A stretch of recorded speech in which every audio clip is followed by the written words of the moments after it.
Guys আজি আপোনালোকৰ ওচৰলৈ লৈ আহিছোঁ অসম কম্পিটিটিভ এক্সামত অহা 10টা ইম্পৰ্টেণ্ট কুৱেশ্যন। এই সকলো কুৱেশ্যন অসম পুলিচ অথবা আসাম কম্পিটিটিভ এক্সামৰ কাৰণে গুৰুত্বপূৰ্ণ।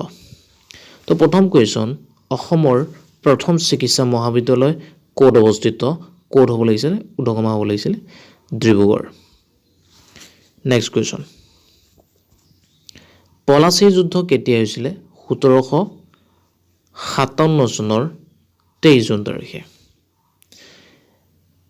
নেক্সট কুৱেশ্যন, পূবৰ স্কটলেণ্ড বুলি কাক কোৱা হয় হ'ব লাগিছিল? শ্বিলঙক। আৰু অসমৰ স্কটলেণ্ড বুলি ক'লে কাক কোৱা হয়? ডিমা হাছাও।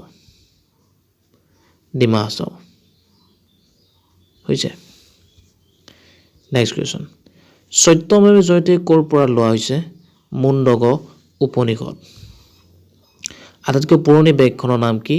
ঋগ্বেদ। এটা আহিব পাৰে।